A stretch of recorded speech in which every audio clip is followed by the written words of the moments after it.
तो भारत में बांग्लादेश में हिंदुओं पर हो रहे अत्याचार के खिलाफ आक्रोश बढ़ता जा रहा है। आज मानवाधिकार दिवस के अवसर पर दिल्ली वासी चाणक्यपुर स्थित बांग्लादेश उच्चायोग तक विरोध मार्च निकाल रहे हैं। इस मार्च का मुख्य उद्देश्य बांग्लादेश में हो रही बर्बरता के खिलाफ आवाज उठाना है और इसका विरोध करना है। साथ ही बांग्लादेश उच्चायोग के राजनयिकों के साथ संयुक्त राष्ट्र और अंतर्राष्ट्रीय मानवाधिकार आयोग को ज्ञापन देने भी पहुंच रहे हैं। इससे पहले रविवार को देश भर के विभिन्न हिस्सों जैसे कि कश्मीर, कोलकाता में भी लोग सड़कों पर उतरकर प्रदर्शन कर चुके हैं, जहां उन्होंने बांग्लादेश में हो रही हिंसा और अत्याचार के खिलाफ अपनी आवाज उठाई थी। देश भर में हो रहे विरोध प्रदर्शन बांग्लादेश में हिंदू समुदाय के खिलाफ बढ़ती हिंसा, हमले और धार्मिक उत्पीड़न के खिलाफ भारत में गहरी चिंता और नाराजगी को प्रमाणित कर रहे हैं। तो देखिए तस्वीरें आपको दिखा रहे हैं किस तरह से बांग्लादेश एम्बेसी के बाहर तक लोग पहुंचे हैं, विरोध कर रहे हैं और इस्कॉन के पैम्पलेट्स, बैनर्स भी हाथ में रखे हुए हैं और विरोध हो रहा है। जिस तरह से ये देखिए 5 तस्वीरें आप देख रहे हैं। भोपाल, असम, अयोध्या, श्रीनगर, पश्चिम बंगाल यानी कश्मीर से कन्याकुमारी तक भारत के हिंदू अब एकजुट हैं और विरोध प्रदर्शन कर रहे हैं बांग्लादेश में अल्पसंख्यक हिंदुओं पे हो रहे प्रदर्शन को लेकर। ये तस्वीरें हम आपको दिखा रहे हैं, 5 तस्वीरें आपने देखी है किस तरह से विरोध प्रदर्शन जो है वो देश भर में किया जा रहा है। और आपको ये भी बता दें कि all eyes on Rafah, all eyes on फिलिस्तीन करने वाले लोग आज बांग्लादेश पर चुप हैं, मौन बैठे हैं और इसी को लेकर लोगों में नाराजगी भी है कि क्यों देश के लोग जो है वो हिंदुओं के लिए नहीं बोल रहे हैं। राजधानी भोपाल, मध्य प्रदेश की राजधानी, बड़ा प्रदर्शन यहाँ देखने को मिला। असम आप देख रहे हैं कि असम में किस तरह से लोग इकट्ठे हुए हैं।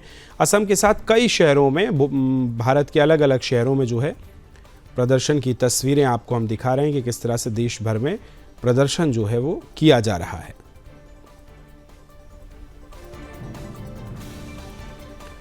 तो all eyes on Bangladeshi Hindu, Bangladesh की घटनाओं को लेकर लोगों में आक्रोश है, इसको लेकर ही लोग प्रदर्शन जो है वो करते यहाँ नजर आ रहे हैं। विरोध के लिए सड़कों पर दिल्ली के लोग अब उतर चुके हैं। दिल्ली में लगातार जंतर मंतर पर भी प्रदर्शन हुए और आज बांग्लादेश उसके एम्बेसी के बाहर जो है आज प्रदर्शन किया जा रहा है। मार्च में दिल्ली सिविल सोसाइटी के बैनर तले ये विरोध मार्च जो है वो निकाला जा रहा है। ये बड़ी खबर आपको बता रहे हैं, बजरंग दल और विश्व हिंदू परिषद द्वारा ये प्रदर्शन जो है वो किए जा रहे हैं। तो चलिए आइए चर्चा की शुरुआत करेंगे। हमारे साथ मेहमान भी जुड़ेंगे। मुन्ना खान साहब जुड़ेंगे, कांग्रेस से प्रवक्ता, रत्नेश मिश्रा जी प्रवक्ता भारतीय जनता पार्टी और सुधीर सिंह जी मेरे साथ जुड़ रहे हैं, विदेश मामलों के जानकार। चर्चा की शुरुआत सबसे पहले सुधीर जी आप ही के साथ करना चाहता हूं। आज बांग्लादेश असेंबली के बाहर जो है लोग पहुंचे हैं और प्रदर्शन करते वहां पर नजर आ रहे हैं, लेकिन इस पूरे मामले पर जो बांग्लादेश में हो रहा है कई दिनों से, क्या आपको लगता है कि भारत ने उतने उचित कदम उठाए जितने उठाने चाहिए थे? देखिए, बहुत स्पष्टता से मैं ये बात कहना चाहता हूं कि बांग्लादेश में जो स्थिति है वो बहुत ही भयावह है। आप कल्पना करिए 1971 की जो लड़ाई हुई थी तो उससे भी, उसमें बहुत सारे हमारे हिंदू भाइयों को, मुस्लिम भाइयों को भी मारा गया था पाकिस्तानी सेना से के द्वारा। तो उस समय तो दूसरी स्थिति, आज हिंदुओं पर पूरा का पूरा जो है अटैक है, फोकस है। दूसरी बात कि जब पाकिस्तान का बंटवारा हुआ तो 25% हिंदू पाकिस्तान में बचे थे, उसमें बांग्लादेश हिस्सा था, और जब बांग्लादेश बना तो 19% हिंदू थे, लेकिन आज वो 8% पे आ गए हैं। 11% हिंदू गए कहाँ? वो भारत में भाग आए या कन्वर्ट हो गए।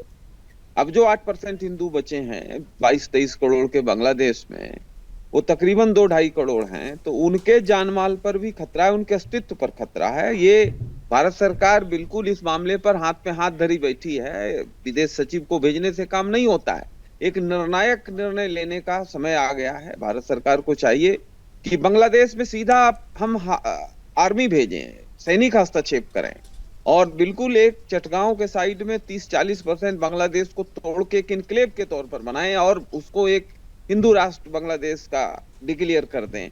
अदरवाइज कोई हिंदू को बचने का है नहीं। ये जो चल रहा है यूएन का कोई वैल्यू नहीं यूनाइटेड नेशंस का आज के परिप्रेक्ष्य में। आप देखिए कि इजराइल अक्टूबर 2023 से हमला किया हुआ है फिलिस्तीन पर और ये दिसंबर 2024 खत्म हो रहा है। 50,000 लोगों को उसने मारा। क्या कर लिया यूएन ने? जबकि यहाँ लेजिटिमेट बात है, हिंदू बांग्लादेश का निरीह प्राणी, बकरी, गाय, कबूतर और मुर्गे की हालत में आज जी रहा, बहुत ही बुरी हालत में जी रहा है। भारत सरकार का ये नैतिक और जो है कानूनी कर्तव्य है कि हिंदुओं की सुरक्षा करे।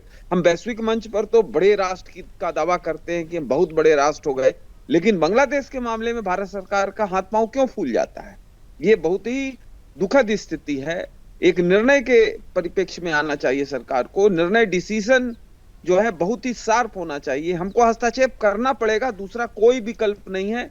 मैं आपको कह रहा हूं कि आप ये देखिए 15 से 20 साल के अंदर बांग्लादेश में हिंदू जीरो हो जाएंगे और वो हिंदू कहीं नहीं जाएंगे, वो कन्वर्ट होंगे या भारत में भाग के आएंगे।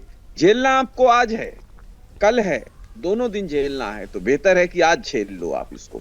वैश्विक स्तर पर बात उठाने से, ट्रंप साहब के बयान दे देने से, ब्रिटेन के संसद में उठ गया, इससे कोई अंतर नहीं पड़ता है। दुनिया में माहौल ऐसा है। चीन 20 जगह हमला करता है, चीन का किसने क्या बिगाड़ लिया? रसिया 20 जगह हमला करता है, किसने क्या बिगाड़ लिया?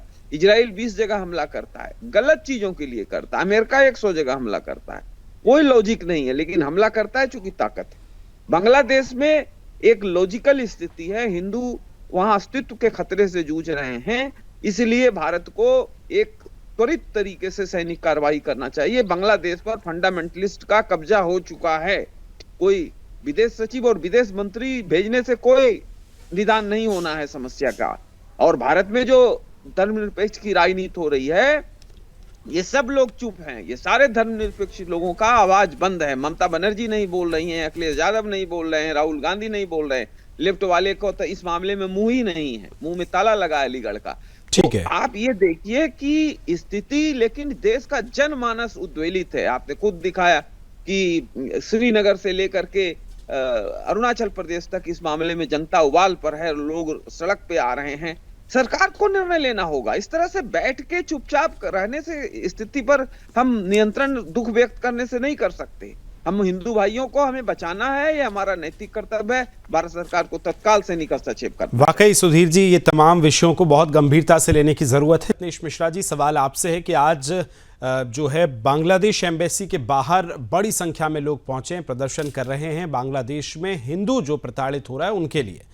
क्या आपको लगता है कि जो उचित कदम उठाए जाने थे, यही सवाल मैंने सुधीर जी से किया तो उन्होंने भी विस्तार से बताया कि किस तरह हमें कठोर कदम उठाने होंगे, क्योंकि इस बार पूरे विश्व जो है भारत की तरफ निगाहें से देख रहा है कि जो अल्पसंख्यक वहां प्रताड़ित है उनकी कोई मदद कर सकता है तो सिर्फ भारत। लेकिन क्या उचित कदम हमें उठाए जाने थे जो उठाए गए हैं? विकास जी, आपको और साथी पैनलिस्टों को और देश की जनता को मेरी तरफ से जय श्री राम जी। देखिए विकास जी, चूंकि ये दो देशों के बीच का मामला है, डिप्लोमेटिक रिलेशंस को कंसीडर करते हुए हमें बातचीत करनी है। और लगातार विदेश मंत्री एस जयशंकर जी बांग्लादेश की स्थिति को मेजर कर रहे हैं, कंसीडर कर रहे हैं वहां पे क्या किया जा सकता है। अभी कुछ ऐसे परिवार हैं जो वहां से माइग्रेट करके आए भी हैं, त्रिपुरा में उनको रखा भी गया है, उनसे भी वहां की स्थितियों के बारे में पूछा जा रहा है, ये जाना जा रहा है कि क्या स्थितियां हैं वहां पे। और सरकार बिल्कुल हिंदुओं के लिए खड़ी होगी। पूरे विश्व में कहीं पे भी हिंदू के साथ अगर कोई अत्याचार होगा तो वो खड़ी होगी। और इसीलिए हमने 2014 में सरकार आने के बाद सीए में क्या कहते हैं संशोधन किया था, ताकि 2014 के पहले आने वाले धार्मिक रूप से अल्पसंख्यक लोगों को नागरिकता दी जा सके। तब यही कांग्रेस और विपक्ष उनका विरोध कर रहे थे कि भैया उनको काहे दे रहे हैं, क्यों दे रहे हैं। और सीए एनआरसी को लेकर कितना बड़ा आंदोलन दिल्ली में हुआ, आप सभी ने देखा था ब्रजेश जी। तो मुद्दा ये नहीं है कि हम सैन्य हस्तक्षेप करने का भी विचार करेंगे अगर जरूरत पड़ी, लेकिन सैन्य हस्तक्षेप आखिरी विकल्प होना चाहिए। एक हमारे साथ बहुत बड़ी दिक्कत ये भी आ रही है कि वहां पे कोई चुनी हुई सरकार नहीं है, जबरदस्ती कब्जा कर ली गई सरकार है वहां पर। तो हम बातचीत भी करें तो किससे करें? तो ये एक बहुत बड़ा इशू हमारे सामने आ रहा है। फिर भी वहां के लोगों के हितों को ध्यान में रखते हुए हम लगातार वहां पे देख रहे हैं कि वहां की स्थिति को पे निगाह हमारी दृष्टि बनी हुई है। और हिंदुओं को इवैक्यूएट करने के लिए और भारतीय मूल के लोगों को, चाहे वो सिख, जैन, बौद्ध कोई भी हो, उनको बचाने के लिए हमारी सरकार पूरी तरह कार्य करेगी। सर, आपने कहा कि लगातार सरकार काम कर रही है और जो उचित होगा हम करेंगे, लेकिन हर दिन जो वीडियोस आ रहे हैं वो वाकई चिंतित करते हैं। और फिर मैं वही शेर कहूंगा, पिछले 2 दिनों से ये शेर कोट कर रहा हूं मैं अपनी डिबेट्स में कि कौन जीता है तेरे जुल्फ के सर होने तक, हम खाक हो जाएंगे तुझे खबर होने तक। हर दिन वीडियोस आ रहे हैं, हर दिन वहां पर लोगों को प्रताड़ित किया जा रहा है। लेकिन मुन्ना खान साहब, सवाल यह है कि वो लोग डिप्लोमेसी को नहीं देख रहे हैं जहां छोटी छोटी बहन बेटियों की आबरूओं को नोचा जा रहा है सरेआम चौक चौराहों पर। आपको लगता है वो डिप्लोमेसी से मानेंगे वो लोग? जो लोग, साहब चलिए हिंदुओं को छोड़ दीजिए, जो प्रदर्शन कर रहे थे, जिन्होंने पूरी हिंसा की वो मुसलमान, वहां की तत्कालीन जो शेख हसीना थी वो मुसलमान, वो प्रदर्शनकारी, वो हिंसक कौम उस राष्ट्रपति भवन में गई, प्रधानमंत्री हाउस में गई, वहां के मुख्य हाउस में गई, शेख हसीना के अंतर वस्त्रों को लाके चौराहे पे टाक दिया उसी कौम ने। सर, वो डिप्लोमेसी की आप उनसे कल्पना कर सकते हैं क्या, मुन्ना खान साहब? देखिए, मैं साफ साफ कहना चाहता हूं, साफ शब्दों में, बांग्लादेश में अगर हिंदुओं पे अत्याचार हो रहा है तो उससे भारतीय जनता पार्टी को खुशी है, क्योंकि भारतीय जनता पार्टी की वोट बैंक जो वो बढ़ती जा रही है। बार बार ये हिंदुओं पे अत्याचार कह करके कहीं ना कहीं वोट बैंक की राजनीति कर रही है। मैं ये कह रहा हूं, अगर बांग्लादेश में हिंदुओं पे अत्याचार हो रहे हैं, हमारे भाई हैं, ये सरकार एक्शन क्यों नहीं ले रही? बहुमत से लबालब बड़ी सरकार को किसने रोका है? हमने रोका? आपने रोका? या देश के किसी जनता ने रोका? किसी ने नहीं रोका। सवाल ये है कि वोट बैंक की राजनीति के लिए जिस तरीके से घटनाएं बांग्लादेश में घट रही है, कहीं ना कहीं भारतीय जनता पार्टी को फायदा है। इसीलिए भारतीय जनता पार्टी चाहती है कि वोट बैंक की राजनीति होनी चाहिए और हिंदुओं को कटामार करना चाहिए। हिंदू मर रहे हैं, भारतीय जनता पार्टी के वोट बैंक बढ़ रहे हैं। हिंदुओं पर अत्याचार हो रहा है, भारतीय जनता पार्टी के वोट बैंक बढ़ रहे हैं। देखिए मुन्ना खान साहब, एक मिनट आपको रोकूंगा। देखिए, पॉलिटिक्स कुछ भी हो सकती है, भारतीय जनता पार्टी, कांग्रेस कुछ भी कहे, बहुत इतर है। यहां बात बहुत संवेदनशील मुद्दों पर है, और जब ऐसे बयान आप देते हैं कि ये जानबूझकर लोग करवा रहे हैं राजनीति के लिए, कम से कम उन हिंदुओं के लिए ऐसा मत करिए सर। वो हिंदू जो प्रताड़ित हो रहे हैं, राजनीति आपकी अलग विषय होगी, लेकिन इसी तरह के बयान जो है ये भविष्य के लिए अच्छे नहीं है। क्या लगता है आपको, रत्नेश मिश्रा जो कह रहे हैं कि बीजेपी जानबूझ के वहां हिंदुओं को पिटवा रही है? विकास जी, बात समझिए। देखिए क्या है, मैं सवाल पूरा जवाब 10 सेकंड चाहिए मुझे, जवाब पूरी कर लो। 10 सेकंड विकास जी, 10 सेकंड। रत्नेश जी की आवाज क्यों नहीं आ रही है? विकास जी 10 सेकंड। इनको 10 सेकंड दे दीजिए भाई। बोलिए मुन्ना खान साहब। देखिए, देश के प्रधानमंत्री हिंदू, देश के गृह मंत्री हिंदू, देश के सारी मंत्री हिंदू, और सरकार बहुमत से लबालब बढ़ी, उसके बाद हिंदुओं पे अत्याचार हो रहा है, तो शर्म आनी चाहिए ऐसी सरकार को जो कहता मैं हिंदू हितैषी हूं। डूब मरने चाहिए कहीं इनको, फिर ये ना बोले कि मैं हिंदू हितैषी। देखिए मुन्ना खान साहब, इसीलिए मैंने पहला सवाल रत्नेश जी से लिया, ना कि आपसे, क्योंकि सरकार में वो हैं, जिम्मेदारी उनकी बनती है। लेकिन एक सार्थक विपक्ष होने के नाते कांग्रेस पार्टी के एक बड़े नेता का बयान बताइए, राहुल गांधी, प्रियंका गांधी, मल्लिकार्जुन खड़गे, जिन्होंने बांग्लादेश के हिंदुओं के खिलाफ आवाज उठाई हो। आपने कहा जो हिंदू हैं सरकार में बैठे हैं वो नहीं कर रहे हैं, ठीक है, विपक्ष के तौर पर आपने कौन सा प्रदर्शन कर दिया दिल्ली की सड़कों पे, मुझे बता दीजिए। रत्नेश जी बोलिए। देखिए विकास जी, ये कांग्रेस पार्टी का मानसिक दिवालियापन है। क्या हिंदू भारत में मारे जा रहे हैं?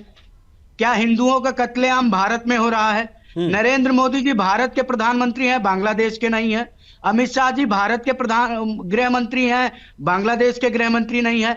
इन लोगों को बस केवल आके नरेंद्र मोदी, अमित शाह और भारतीय जनता पार्टी की आलोचना करनी है, इनसे कोई सार्थक कदम नहीं उठाया जाना। हम तो कह रहे हैं विकास जी कि कल बांग्लादेशी हिंदुओं के ऊपर चर्चा करने के लिए हमारे एक सांसद ने कहा, तो कांग्रेस पार्टी ने बाइकआउट कर दिया, सदन से विरोध करने लगे कि नहीं, बांग्लादेश कहां से मुद्दा हो गया भारत में।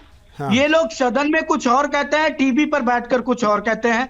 कल अभी देखिए इनके नेता प्रतिपक्ष मल्लिकार्जुन खड़गे जी जब जॉर्ज सोरोस के साथ, जो एक जासूसी संस्था है जो भारत के खिलाफ काम करती है, डीप स्टेट है अमेरिका की, इनकी पार्टी के एक बड़ी नेता उसमें सह अध्यक्ष है, उनके ऊपर जब चर्चा कराने की बात की हमारी पार्टी के सांसद सुधांशु त्रिवेदी जी ने, तो ये लोग कहने लगे कि वो तो सदन में आए ही नहीं, उस पर कैसे। ठीक है, चलिए रत्नेश जी लौट रहा हूं। सुधीर जी आपका फाइनल कमेंट।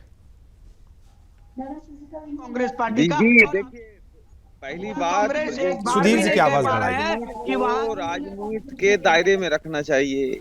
वोट बैंक की राजनीति सारी पार्टियां करती हैं, लेकिन एक लक्ष्मण रेखा होनी चाहिए।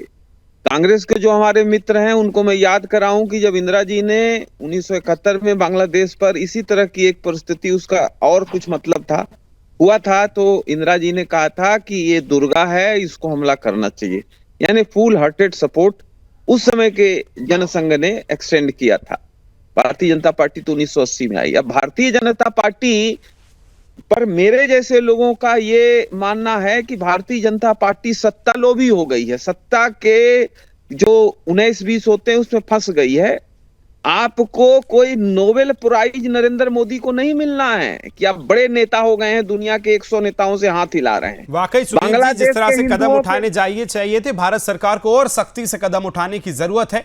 हालांकि विपक्ष के लिए भी मैं इतना कहूंगा कि जो ऑल आइज ऑन राफा करते थे, जो ऑल आइज ऑन फिलिस्तीन करते थे, जो ऑल आइज ऑन गाजा करते थे, आज बांग्लादेशी हिंदुओं को जब खबर देख रहे हैं तो चुपचाप बैठे हैं। सभी का बहुत बहुत धन्यवाद मेरे साथ चर्चा में जुड़ने के लिए। वक्त इतना ही था।